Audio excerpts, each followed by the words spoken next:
Bismillahirrahmanirrahim. Alhamdulillahirabbil alamin.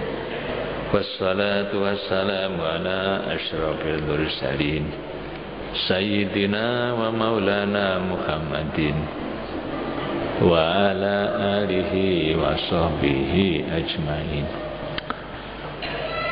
Qala Syekhul Musannif rahimahullahu ta'ala wa ataman naf'a bihi wa bi ulumihi fid dharain amin. Wassaminu alla yakhruja hatta yusalliya rak'ataini. Hadirin hadirat, mustami'in mustami'at rahimakumullah. Pengajian kita pada malam hari ini melanjutkan makalah yang ke-20, yaitu menyangkut tentang adabiyah, sopan santun ketika masuk masjid. Ketika masuk ke masjid, kita supaya mengikuti sopan santun, adab-adab, namanya adabus syariah, adab di dalam menjalankan syariat Islam. Semakin tinggi adab seseorang muslim di dalam menjalankan syariat Islam, semakin tinggi orang itu derajatnya di hadapan Allah. Semakin tinggi adab sopan santunnya, semakin tinggi orang itu derajatnya di hadapan Allah. Yang paling tinggi sopan santunnya itu adalah para nabi, lebih-lebih Kanjeng Nabi Muhammad sallallahu alaihi wasallam, kemudian dilanjutkan oleh para sahabat, para aulia, para wali, para arifin, ya, orang-orang yang ahli ma'rifat, para sufi. Mereka itu adalah orang-orang yang tinggi adab di dalam menjalankan syariat Islam itu. Mereka sangat-sangat sempurna di dalam menjalankan agamanya. Maka semakin tinggi pahala yang akan diperolehnya, karena mereka menjalankan syariat Islam itu tidak main-main, sungguh-sungguh. Maka dengan menjalankan sungguh-sungguh syariat Islam itu, mereka telah memperoleh nikmat yang sangat tinggi. Misalnya sholat itu adabnya adalah khusyuk. Jadi khusyuk itu termasuk adab. Karena orang yang tidak khusyuk itu sholatnya hanya luar saja, hanya lahiriahnya ruku sujud, tapi hatinya tidak ikut ruku, tidak sujud. Lisannya mengucapkan Allahu Akbar, inni wajjahtu wajhiya, aku hadapkan wajahku lilladzi fataras samawati wal ard, kepada Allah yang menciptakan langit dan bumi, tapi hanya lisannya saja. Jadi lisannya mengucapkan aku hadapkan wajahku, tapi hatinya tidak menghadap Allah. Maka orang itu dinilai tidak adab, tidak sopan santun. Maka orang yang tinggi adabnya akan mendapatkan kenikmatan yang agung. Salatnya sangat-sangat nikmat. Allah menyatakan qad aflahal mu'minun alladzina hum fi salatihim khashi'un. Sungguh-sungguh bahagia, sungguh-sungguh nikmat orang-orang mukmin yang khusyuk di dalam salatnya, kan gitu ya. Jadi orang-orang yang khusyuk mereka itulah yang mendapatkan nikmat, lazat, lezatnya ibadah. Mereka sangat-sangat nikmat ibadahnya. Ya, berbeda dengan orang lain yang tidak bisa merasakan nikmatnya ibadah. Kanjeng Nabi pernah mengatakan, "Robba rajulin min ummati al-harful wahid min tasbihi ta'dilu hadzal jabal." Beliau sambil melihat gunung Uhud menyampaikan kepada para sahabat bahwa di antara umatku itu ada orang-orang yang ya amalnya itu satu huruf itu sama dengan gunung Uhud. Itu ya. Membaca tasbih subhanallah itu saja, satu huruf itu sama dengan gunung Uhud. Takdilu hadzal jabal, sebanding dengan gunung. Itu adalah orang-orang yang sudah merasakan nikmatnya ketika membaca subhanallah tadi itu. Baru subhanallah, belum yang lain. Maka di dalam kitab tasawuf, dalam kitab Kifayatul Atqiya itu disebutkan salatnya orang yang ahli makrifat satu rakaat itu lebih bagus daripada 1000 rakaat salatnya orang yang tidak ahli makrifat. Ya, itu di dalam kitab Kifayatul Atqiya. Karena apa? Mereka betul-betul di dalam menjalankan ibadahnya itu bukan hanya lahir tapi batin. Kata Abu Turab, Abu Turab itu panggilan daripada Sayyidina Ali. Jadi Sayyidina Ali itu disebut Abu Turab, ayahnya debu. Itu yang memberikan predikat itu para sufi, Abu Turab.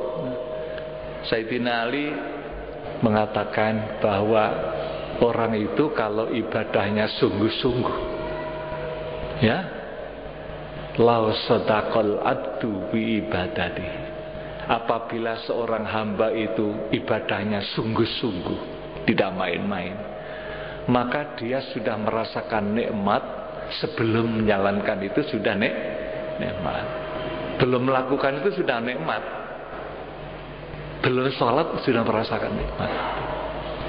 Itu kalau sholatnya ibadahnya sungguh-sungguh. Nah lebih-lebih di dalam sholat gitu. Maka Kanjeng Nabi pun pernah menyatakan bahwa waju'ilat qurratu aini fis shalah, dijadikan kesenangan cahaya mataku, ya tak? Artinya kesenangan hatiku itu adalah pada waktu sholat. Itu sholatnya ya orang yang sudah ahli makrifat seperti itu. Nah kita tentunya diharapkan seperti itu. Maka di dalam ilmu tasawuf yang diajarkan itu bukan lagi rukun sholat, fardunya sholat, tidak. Itu dibahas di dalam ilmu syariat, ilmu fikih. Bagaimana rukuk, bagaimana sujud, apa yang saya diucapkan, itu ilmu fikih. Tapi di dalam tasawuf tidak lagi membicarakan itu. Yang dibicarakan adalah adabus sholat, ya, adabnya, sopan santunnya. Ya, puasa. Kalau fikih hanya menerangkan tentang bagaimana puasa itu, niatnya harus malam hari, tidak boleh ketinggalan waktu subuh, ya. Kemudian batalnya puasa itu apabila kemasukan benda-benda ke dalam tubuh ya kita melalui lubang-lubang, ya. Itu di dalam fikih. Kalau tasawuf tidaklah membicarakan itu. Yang membatalkan puasa itu bukan hanya itu, ditambah lagi ngerasani orang itu batal, bohong itu batal, marah-marah batal itu maksudnya. Jadi itu adab. Maka adab itu adalah lebih tinggi daripada sekedar wajib. Jadi lebih tinggi. Maka di sini Kanjeng Nabi menyampaikan adab-adabnya orang masuk masjid kan gitu ya, mulai kemarin dengan diterangkan masuk masjid bagaimana ya, melangkah saja harus kaki kanan dulu kan gitu, itu namanya adab. Begitu masuk berdoa, Allahumma ftah li abwaaba rahmatika wa anshur alayya hikmataka, Allahumma sholli ala Muhammad, baca salawat ya. Bulan begitu masuk, kemudian apa yang dilakukan yaitu sholat tahiyatul masjid kan gitu. Kemudian ada etika macam-macam, kemarin itu diterangkan ada 10 macam. Nah ini yang ke-8, wasfaminu. Kalau yang ke-7 kemarin kan tidak boleh berbicara tentang kalamud dunya, tidak boleh berbicara di dalam masjid tentang ucapan-ucapan yang menyangkut kehidupan duniawi ya, seperti mencari barang hilang. Nah itu termasuk namanya kalamud dunya. Kemudian yang ke-8 wasaminu, utawi kang kaping 8 iku an la yakhruja yen ta ora metu sapa wong, wala yajlisalan ora lungguh sapa wong, hatta yusalliya rakaataini, sehingga salat sapa wong rakaataini ing rakaat. Jadi jangan duduk dulu begitu masuk masjid, jangan duduk dulu sebelum salat 2 rakaat. Itulah namanya salat tahiyatul masjid. Tahiyat itu maknanya apa? Menghormati. Jadi kita menghormati masjid karena masjid ini adalah rumah Allah. Maka kita masuk ke dalam rumah Allah itu menghormati rumah Allah. Orang yang masuk masjid sama dengan bertamu kepada Allah. Oleh Allah dimuliakan. Ya. Orang yang memuliakan rumah Allah, oleh Allah dimuliakan sebagai tamu. Tamu yang mulia, oleh Allah dihormati, diberikan pahala. Maka masuk ke dalam rumah Allah itu harus suci, kan gitu ya. Suci pakaiannya, suci badannya, sudah punya wudu. Nah itu namanya adab sopan santun. Ya. Jadi jangan sampai keluar atau jangan sampai duduk sebelum sholat 2 rakaat. Lakin tetapi idza dakhaltal masjidal haram, tatkalane melebu maring Masjidil Haram, wa aratta tawaf lan ngarepake sira at-tawaf ing tawaf. Kalau Masjidil Haram lain lagi. Apabila Anda masuk Masjidil Haram di Mekah dan Anda ingin tawaf, mana yang lebih afdal? Fal abdalu, maka utawi kang luwih utama iku anta beda ayen to ngawiti sira bet tawafi kelawan tawaf ya. Jadi kalau di Masjidil Haram itu tahiyatul masjidnya adalah tawaf. Jadi tawaf itu yang didahulukan. Summa tanwi, mongko nuli niat sira berakaat ini kelawan 2 rakaat sunnat tawafi ing sunate tawaf, wa tahiyatul masjid lan salat tahiyatul masjid ma'an hale bareng. Nah setelah tawaf 7 kali putaran cukup ya, kita akan disunatkan sholat, namanya sholat sunatut tawaf. Sangat-sangat disunatkan, jangan sampai tidak ya. Kalau bisa sholatnya di belakang apa namanya makom Ibrahim kan itu ya, di belakang makom Ibrahim itu salat 2 rakaat. Lah salat 2 rakaat salat tawaf itu ya, itu diniatkan untuk juga salat tahiyatul masjid sekaligus. Jadi niat salat sunat tawaf sekaligus salat sunat tahiyatul masjid, pahalanya 2 gitu. Jadi diniati 2 ma'an hale bareng gitu ya. Itu kalau di Masjidil Haram sana. Itu yang ke-8. Sekarang yang ke-9. Watasi'u utawi kang kaping 9 iku an la yadkhula, yen ta ora mlebu sapa wong illa kejaba mlebu biwuduin kelawan wudu. Jangan masuk masjid kecuali dalam keadaan sudah berwudu. Ya. Jadi kalau bid'ah itu wudunya di rumah, jangan di masjid. Wudunya mulai dari rumah itu sudah suci, pakaiannya sudah suci, ya sudah mandi. Lebih-lebih kalau Jumat ya, mandi di rumah, ya sekaligus dengan wudu, memakai pakaian yang bersih, pakaian yang paling bagus. Khudzu zinatakum inda kulli masjidin, kan itu adalah Allah. Kata Allah dalam Al-Quran, pakailah pakaian yang terbaik. Khudzu zinatakum, ambillah perhiasanmu setiap kamu masuk masjid. Jadi kalau masuk masjid itu disunatkan memakai pakaian yang bagus, ya, perhiasan. Berangkat ke masjid, ya. Jadi bukan berangkat ke masjid masih dalam keadaan kotor. Wis engko ae tak adus di masjid kono. Itu niatnya sudah adus, itu bukan datang ke masjid untuk menghormati masjid. Niatnya mandi di masjid. Ya walaupun di sana ada tempat mandi, tapi berangkat ke masjid itu jangan niat mandi ke masjid. Berarti barangkali ini ada ya dilakukan di masjid-masjid di daerah-daerah pedesaan. Habis dari sawah, gitu, masih kulu-kulu, Jumatnya sudah mau masuk, waktunya sudah hampir masuk, berangkat ke masjid, ya, tapi kemudian di sana mandi. Setelah mandi, wudu, kemudian Jumatan sekali. Itu namanya tidak menghormati masjid. Itu. Jadi berangkat ke masjid itu adalah niat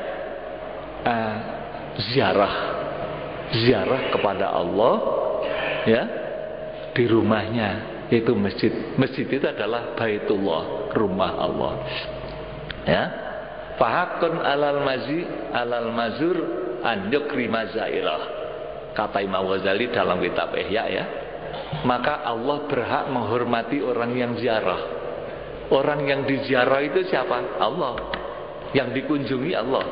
Menghormati yang berkunjung. Hakun alal mazur an yukri mazairah. Jadi yang punya rumah menghormati tamunya. Jadi Allah akan menghormati tamu itu. Maka kita berangkat ke masjid itu sudah dalam keadaan suci, ya. Jangan masuk masjid kecuali dalam keadaan wudu. Wa yundabu lan den sunatake liman kaduwe wong lam yakti kang ora nekani sapa man at-tahiyata ing salat tahiyatul masjid. Ya, misalnya ada orang masuk masjid belum wudu sehingga tidak bisa menjalankan salat tahiyatul masjid. Ya, karena tidak punya wudu. Nah, di sini disunatkan apabila tidak salat tahiyatul masjid, masuk ke masjid tidak salat tahiyatul masjid, disunatkan an yakula yang pengucap sapa wong arba'a marratin kelawan petang ambalan. Membaca kalimat ini 4 kali. Apa yang dibaca? Subhanallah walhamdulillah wala ilaha illallah wallahu akbar. Ya, 4 kalimat ini dibaca 4 kali. Inilah yang dinamakan al-baqiyatus sholihah dalam Al-Qur'annya. Pahalanya surga. Nah, kan itu dalam surat Kahfi itu, ya, pahalanya dijanjikan di surga. Membaca al-baqiyatus sholihah. Ya, kalau guru saya memberi makna apa? Al-baqiyatus sholihah pujian pujian kang tetep ganjarane gitu. Jadi al-baqiyatus sholihah itu adalah pujian yang pahalanya sudah tetap ditetapkan oleh Allah di surga. Al-baqiyatus sholihah. Maka disunatkan membaca al-baqiyatus sholihah ini 4 kali. Itu sebagai pengganti dari sholat tahiyatul masjid.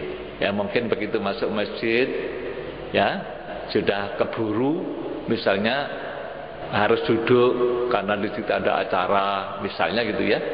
Ya sudahlah, langsung duduk, kemudian tahiyatul masjidnya itu diganti dengan membaca ini ya, membaca subhanallah alhamdulillah wala ilaha illallah wallahu akbar ya, sebanyak 4 kali, arba'a marrat ya, subhanallah walhamdulillah wala ilaha illallah wallahu akbar, tasbih, tahmid, tahlil, takbir. Jadi 4 kalimat. Nah, dengan membaca kalimat ini fatan dafiu mongko ketulak apa al karohatu makruh ya. Jadi orang masuk ke masjid itu makruh hukumnya kalau tidak sholat tahiyatul masjid. Nah, untuk menghilangkan makruh tadi itu, maka sholat tahiyatul masjidnya diganti dengan al-baqiyatus sholihah ini gitu ya. Jadi untuk menutup makruh tadi itu, fatan dafiu al-karohah bidzalika kelawan mengkono ngucap ya arba'a marratin wa hadza utawi kiki layat khulu illa biwudu'in ya, haitu layatasayyaru sekirane ora gampang lahu katwe wong apa al wudu fil masjid dalam masjid. Apabila orang masuk masjid dalam keadaan belum wudu ya, tadi kan dikatakan makruh. Jadi masuk masjid kok tidak wudu itu hukumnya makruh. Nah, itu apabila di masjid itu tidak ada wudu, tidak ada tempat wudu. Ya, ada tempat wudunya jauh misalnya. Ya, nah sekarang apabila tempat wudunya ada di situ, tidak cukup diganti dengan al-baqiyatus sholihah. Gitu. Jadi dia harus wudu dulu, kemudian masuk masjid, salat tahiyatul masjid. Gitu ya. Itu kalau tidak salat tahiyatul masjid gara-gara belum wudu, gitu. Maka tidak cukup diganti dengan apa? Al-baqiyatus sholihah. Maka dia harus wudu dulu, kemudian masuk ke dalam masjid untuk menjalankan sholat tahiyatul masjid, gitu ya. Lahul wudu fil masjid qabla tulil fasli sadurunge suwene pisah, ya. Wa illa lan lamun gampang, artinya mudah. Wudu air sudah tersedia di situ. Jedingnya, tempat wudunya sudah disiapkan. Bagaimana? Ya pala yakfi, mongko ora cukup apa dzalika mengkono ngucap. Jadi tidak cukup dengan al-baqiyatus sholihah tadi itu, tidak cukup, ya. Tapi dia harus wudu dulu, kemudian melakukan salat tahiyatul masjid, gitu ya.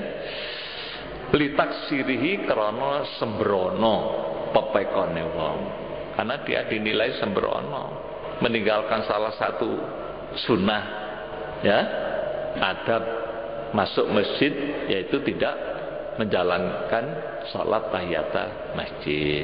Ada yang bertanya, kalau begitu masuk masjid sudah dilaksanakan salat fardu, salat jamaah, bagaimana? Apa harus tahiyatul masjid dulu? Tidak, ya, tapi langsung ikut salat jamaah. Jadi salat jamaah itu sudah mencakup salat tahiyatul masjid, gitu. Tapi nanti kalau diselingi dengan tahiyatul masjid dulu, jamaahnya kan ketinggalan, gitu ya. Jadi tidak usah tahiyatul masjid, ya jamaah itu namanya sudah termasuk tahiyatul masjid. Bitarkil wudu'i, sebab tinggal wudu, ma'atayasurihi, serta gampangnya wudu. Padahal wudu itu gampang, artinya air sudah tersedia di situ. Maka jangan sampai tidak sholat tahiyatul masjid gara-gara belum punya wudu, gitu maksudnya. Itulah yang ke-9, jangan masuk ke masjid kecuali dengan berwudu. Itu namanya adab, ya. Kemudian yang ke-10, wal asyiru utai kang kaping 10 iku an yakula, yen tong ngucap sapa wong idza qoma tatkala ngadeg sapa wong, ya, apabila berdiri untuk keluar dari masjid, maka di sini disunatkan yaitu membaca doa subhanakallahumma wa bihamdika asyhadu an la ilaha illa anta astaghfiruka wa atubu ilaik. Itu yang ke-10 ya di sini ya. Berdiri untuk keluar dari masjid disunatkan baca ini. Subhanakallahumma wa bihamdika asyhadu an la ilaha illa anta astaghfiruka wa atubu ilaik. Doa ini juga disunatkan dibaca ketika kita bubar daripada majelis. Jadi majelis-majelis mungkin tahlilan, yasinan, atau majelis-majelis apa saja, ya, apabila berdiri bubar disunatkan membaca doa ini. Gunanya apa? Untuk menghilangkan dosa-dosa. Barangkali di dalam majelis itu ada dosa-dosa, ya, mungkin ngomong yang bukan-bukan, ya, banyak rame-rame sehingga lupa kepada Allah, maka ditutup dengan doa ini, gitu ya. Rawa ngriwayatake sapa At-Tirmidzi, Imam Tirmidzi, di dalam hadis riwayat Imam Tirmidzi an Rasulillah saking Rasulullah sallallahu alaihi wasallam, annahu setune Kanjeng Nabi iku kala dawuh sapa Kanjeng Nabi, ya, sebagai muallim agung, pendidik yang paling agung itu adalah Rasulullah. Maka beliau memberikan tuntunan yang lengkap syariat Islam ini, bukan hanya yang wajib-wajib, bukan hanya yang sunnah-sunnah, tapi juga yang adab-adab itu oleh beliau disampaikan, ya. Apa kata beliau? Man jalasa fi majlisin wa kathura fihi laghatuhu, man utawi sapa wong jalasa kang lungguh sapa man fi majlisin ing dalem majelis suci, wa kathura lan akeh fihi ing dalem majelis apa laghatuhu rame-ramene, ya, majelis. Apabila orang duduk di dalam majelis, kemudian di dalam majelis itu banyak sekali omong-omong kosong, ya, ngobrol, ya, sehingga menyebabkan lupa kepada Allah. Ini biasa terjadi tuh. Kalau orang sudah kumpul, sudah mulai itu kumpul omong-omongan, sudah lupa pada Allah, ngomong macam-macam gitu. Nah, itu sudah ada pahalanya, ya. Nah, jadi orang bicara itu kata Allah tidak ada pahala, ya. Di dalam Al-Quran disebutkan bahwa omong-omongan, bisik-bisik, ya, antara orang perorangan ini tidak ada pahala. Illa man amara bisodaqatin, kecuali yang ada pahalanya itu adalah, ya, orang yang mengajak orang berbuat sedekah. La khaira fi katsirin min najwahum, tidak ada kebaikan apapun, apa yang diomongkan oleh manusia itu tidak ada pahalanya, ya. Illa man amara bisodaqatin, kecuali orang yang menyuruh orang bersedekah. Ayo sedekah, monggo sedekah. Ini untuk anak yatim, monggo. Ini bersedekah untuk bangunan masjid, monggo. Untuk kebaikan. Nah, ini orang yang ajak-ajak itu ada pahala, ya. Kemudian wa amrin bima'rufin, dan mengajak orang berbuat baik. Wa islahin bainan nas, yang ketiga adalah mengajak damai, ngajak rukun. Hanya 3 ini aja kata Allah, ya.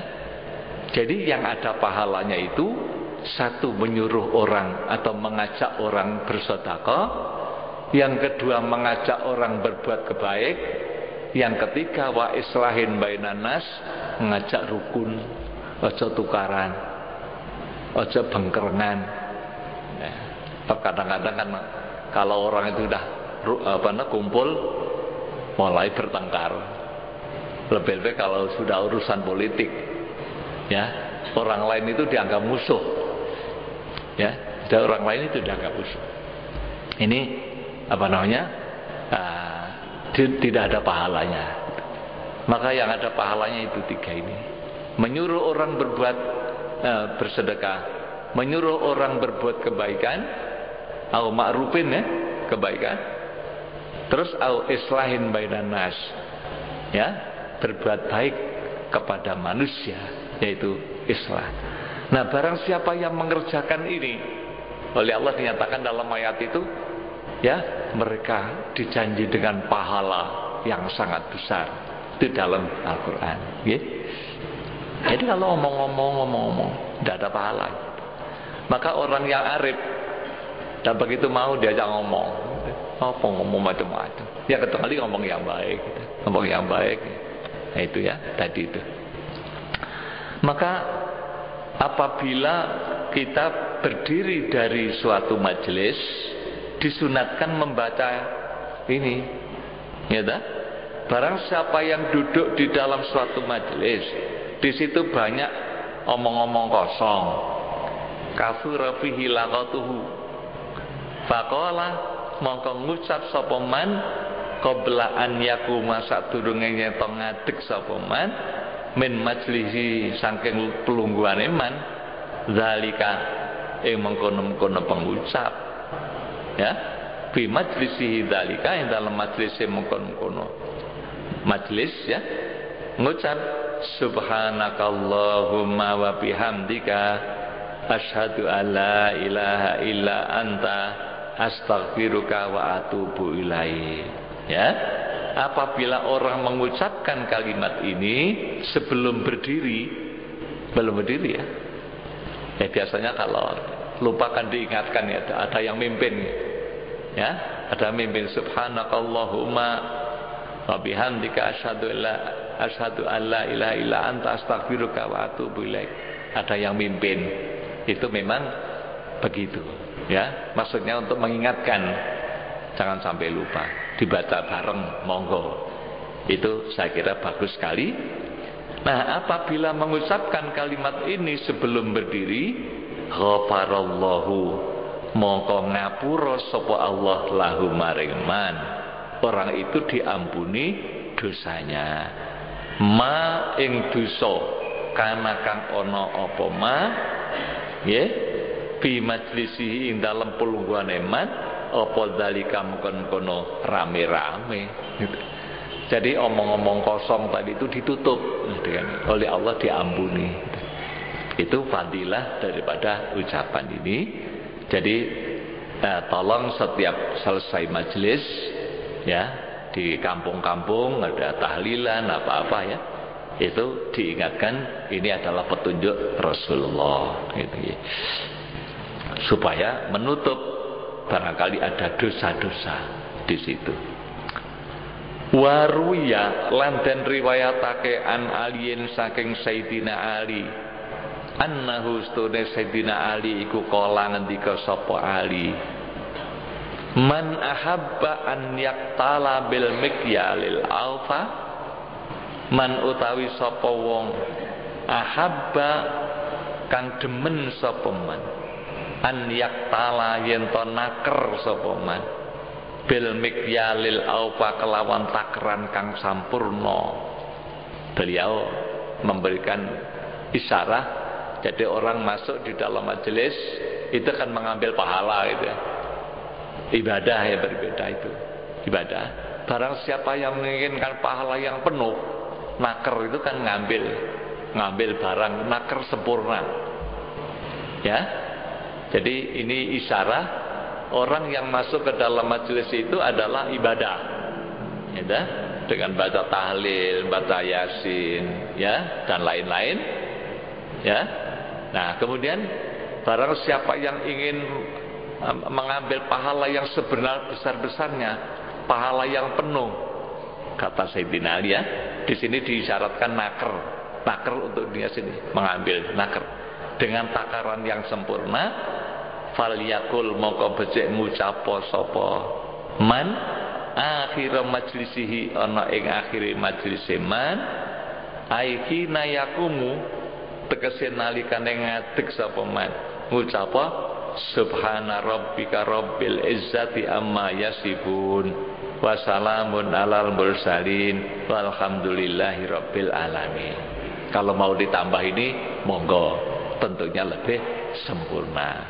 Jadi setelah subhanakallahumma wa bihamdika asyhadu an la ilaha illa anta astaghfiruka wa atubu ilaik, ditambah apa yang disampaikan oleh Sayyidina Ali, subhana rabbika rabbil izzati amma yasifun wa salamun alal mursalin walhamdulillahi rabbil alamin. Itu akan lebih sempurna lagi, gitu ya. Nah, tentunya Sayyidina Ali memberikan petunjuk seperti itu bukan ngarang sendiri, pasti beliau itu mendapatkan dari Rasulullah. Karena sahabat-sahabat itu kan langsung pendidikan Rasulullah. Jadi walaupun tidak mengatakan ini adalah dari Rasulullah, tapi beliau memberi petunjuk itu sudah berarti dari Rasulullah, gitu ya. Wal maqalatul hadiyatu wal isrun. Begitulah penutup daripada makalah yang ke-20. Sekarang kita memasuki makalah yang ke-21. Utawi makalah kang kaping selikur. Ya, makalah yang ke-21. Iku an Abi Hurairah saking Abi Hurairah radhiyallahu anhu. Anin Nabi saking Kanjeng Nabi sallallahu alaihi wasallam. Abi Hurairah ini seorang sahabat Nabi yang termasuk yang terbanyak dalam meriwayatkan hadis. Santrine Kanjeng Nabi yang paling bulet, kemana saja Rasulullah beliau ikut, mendengarkan apa yang disabdakan Nabi, melihat apa yang dikerjakan oleh Rasulullah, dan begitu mendengar langsung hafal. Ya, sebelumnya memang seringkali lupa dan matur kepada Rasulullah. Oleh Rasulullah didoakan, ya toh? Setelah didoakan oleh Rasulullah, Sayyidina Abu Hurairah ini begitu mendengarkan apa yang dari Rasulullah, ingat dan tidak akan hilang, ya, dari ingatannya itu. Apalah. Itulah maka sahabat Abu Hurairah ini merupakan orang yang sangat besar jasanya terhadap Islam. Kenapa? Hadis-hadis yang diriwayatkan dari beliau itu sangat banyak sekali. Ya, jadi Al-Kutubus Sittah, kitab-kitab hadis itu dipenuhi hadis-hadis yang riwayat dari Abi Hurairah. Ya, beliau adalah orang yang sangat dekat dengan Kanjeng Nabi. Ya, beliau pernah mengatakan bahwa saya menerima dari Rasulullah itu dua wadah ilmu, ya, dua wadah. Jarab itu ilmu, dua wadah. Saya menerima dari Kanjeng Nabi dua wadah ilmu, ya, yaitu ilmu lahir dan ilmu batin. Kalau ilmu lahir inilah yang saya sebarkan kepada manusia, itu ilmu lahir. Jadi hadis-hadis yang diriwayatkan itu namanya ilmu lahir. Sedangkan ilmu batin beliau tidak menyampaikan, dipakai sendiri, diempet, itu namanya ilmu batin. Beliau mengatakan, kalau saya sampaikan kepada kamu semua ilmu batin, maka kamu akan membunuh saya, pasti leher saya dipotong. Kalau ilmu batin saya sampaikan. Jadi ilmu itu ada dua, ilmu lahir, ilmu batin ini tidak bisa disampaikan. Kalau sampai disampaikan akan timbul fitnah. Ya, itulah yang pernah terjadi kepada seorang wali, namanya wali halaj. Wali halaj itu sampai dihukum mati gara-gara apa? Mengatakan ma fil jubbati illallah. Apa yang ada di dalam jubah saya ini Allah. Ya, jadi apa yang di dalam jubah saya ini adalah Allah. Itu adalah kata-kata wali, yang pada saat itu tingkatannya namanya tingkat fana. Jadi tidak melihat apa-apa kecuali melihat Allah. Kalau memberi makna la ilaha illallah itu la maujudah illallah. Tidak ada yang wujud. Alam ini tidak ada. Yang ada hanya Allah. Karena alam ini ciptaan Allah. Jadi di mana-mana, termasuk ada di dalam diri. Tapi ilmu batin itu kalau disampaikan bisa berbahaya. Di Indonesia ceritanya adalah Syekh Siti Jenar, kan itu gitu. Jadi Syekh Siti Jenar itu dihukum mati adalah gara-gara menyampaikan ilmu batin kepada khalayak ramai. Itu sahabat Abi Hurairah begitu, beliau menerima 2 wadah ilmu. Yang satu saya sebarkan, ilmu zahir, sedangkan yang satu ilmu batin ya tidak saya sampaikan. Itu urusan dia dengan Allah.